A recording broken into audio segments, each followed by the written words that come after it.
Татар баласы өчен туган тел нидән башлана, һәркем төрлечә әйтер.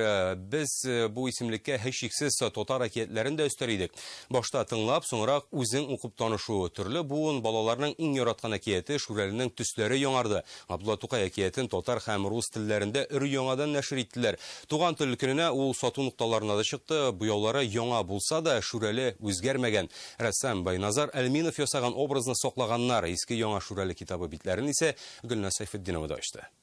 Нинди нәрсә бу дип язганнар монда? Шүрәлене күргән баланы китап кибетеннән алып чыгып китеп булмый, чөнки күпчелекнең теле бу әкиятне укып ачыла. Кәримовларның инде Шүрәле бар инде, яңасына да кызыктылар.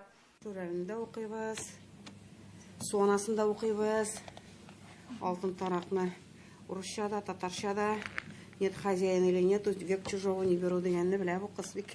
1966 елдан бу Шүрәленең 7нче мәртәбә нәшер ителүе укучысы кимеми кибетләрдә һаман сорыйлар. Берничә ел элек Тукайның нәкъ шушы әкияте мәктәп яшендәгеләргә укырга тәкъдим ителгән тарих, мәдәният һәм әдәбият буенча Россиянең 100 китабы исемлегенә дә кертелде. Ләкин популярлыкны ул күпкә алданрак казана һәм аны югалтмый. Ни өчен без аны шулай кабатлап бастыруыбыз дайымы? Һәм ни өчен аңа аерым игътибар бу китапка, Абдулла Тукайның Шүрәлесенә? Беренчедән әсәр үзе уникаль, әлбәттә, бу инде безнең Тукайыбыз, ул безнең телебез. Икенчедән автор тудырган образда уникаль яңа китапта да күпләргә якын рәссам Байназар Әлминов ясаган Шүрәле урын алган.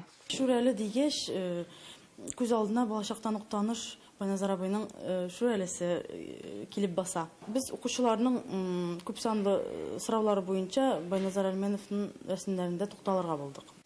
Бу образлар шактый кызыклы барлыкка килә. Рәссамның кызы, үзе дә рәссам Инга Әлминова, балачак хатирәләрен яңартты. Әкиятләр яраткан бәләкәй кыз үзе дә әтисенә киңәшләр биргән. Вот эта вот обложка родилась, можно сказать, с моей легкой руки. Менә бу тышлыктагы рәсем минем җиңел кулдан ясалды дияргә була. Урманда кытыкларга кеше булмаганда Шүрәле нишли дип әтидән сорадым.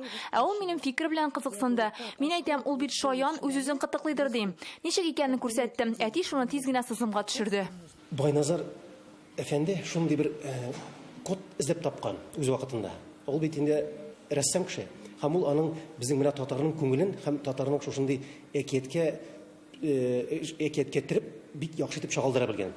Без шушы кодны күчерәбез. Шушы хәзер Байназар әфәнденең рәсемнәре белән.